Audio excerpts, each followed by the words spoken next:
Chairman Lamb. We all know this committee has one of the best track records in Congress of passing productive bipartisan legislation.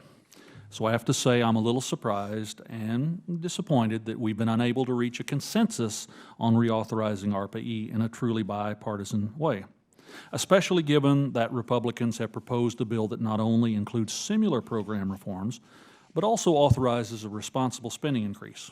Now, I'm optimistic that there are many opportunities for bipartisanship in the future, but as stewards of the taxpayers' resources, we in Congress must do our job to set realistic priorities and focus our limited federal funds where we can maximize the return on that investment.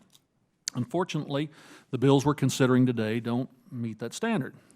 H.R. 4091, the ARPA-E Reauthorization Act of 2019, includes substantial increases in funding for the program, reaching $1 billion in funding by 2024.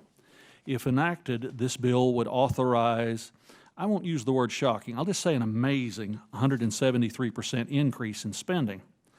This legislation does include policy reforms that were first proposed in my bipartisan bill last Congress, like expanding ARPA-E's mission to include a wider range of innovative technologies and requiring the department to provide annual reports on ARPA-E projects. I support these reforms, and I know we can achieve them without irresponsibly raising spending.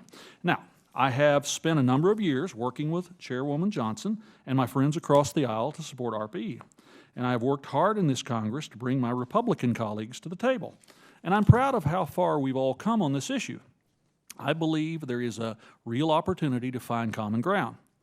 So I'm disappointed, I will acknowledge, to see my friends in the majority on the Science Committee apparently unwilling to have a realistic and productive conversation about ARPA-E funding in this Congress. However, we still have an opportunity to pass a truly bipartisan ARPA-E bill out of this committee.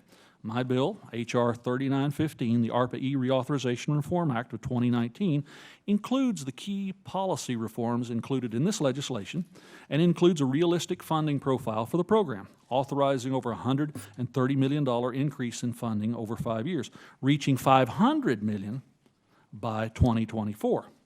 And I want to remind my colleagues that we are proposing an amount that is $100 million more than what was included in Chairman Johnson's ARPA-E authorization bill from the last Congress.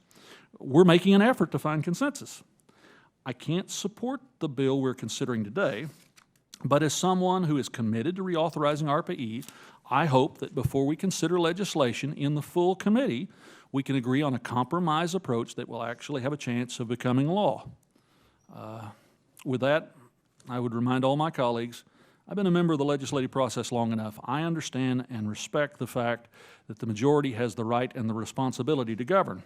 But the minority also has the right and the responsibility to be heard, and today we're using this opportunity to stress these points that we think are critical to a successful reauthorization of ARPA-E. And with that, Mr. Chairman, I yield back.